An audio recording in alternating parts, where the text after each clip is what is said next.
ভিডিওটি প্লিজ কেউ স্কিপ করবেন না, শেষ অবধি দেখুন এবং বাড়িতে থাকা সামান্য কিছু উপকরণ দিয়ে বানিয়ে নিন এই মজাদার রেসিপিটি।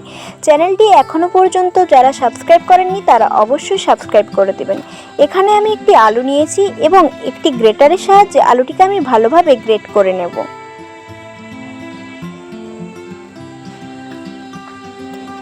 আলুটি আমার ভালোভাবে গ্রেট করা হয়ে গেছে। এবার এটি পরিষ্কার জল দিয়ে ভালোভাবে ধুয়ে নেব।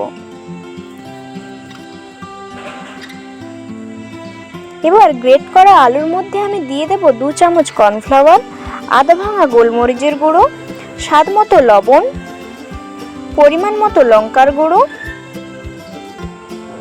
ও কিছুটা হলুদের গুঁড়ো। এবার হাতের সাহায্যে আমি সবকিছুকে ভালোভাবে মেখে নেব।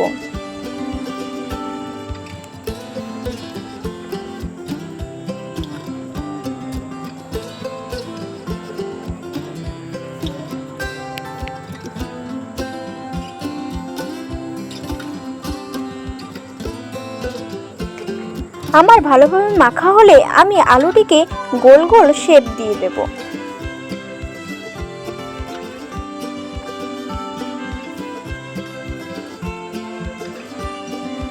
এই একইভাবে আমি সবকটি করে নিয়েছি।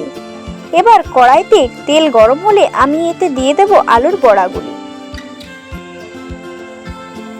এবার এটিকে আমি ভালোভাবে নাড়িয়ে চাড়িয়ে লাল করে ভেজে নেব। আপনারা দেখতেই পাচ্ছেন আমার আলুর বড়াগুলি প্রায় ভালোভাবে ভাজা হয়ে গেছে। এবার আমি আলুর বড়াগুলির ওপর থেকে ছড়িয়ে দেব নুডলসের মশলা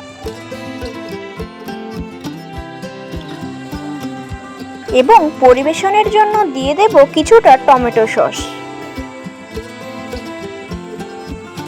থ্যাংক ইউ ফর ওয়াচিং। ভিডিওটি যদি ভালো লেগে থাকে অবশ্যই একটি লাইক, কমেন্ট এবং সাবস্ক্রাইব করে দেবেন।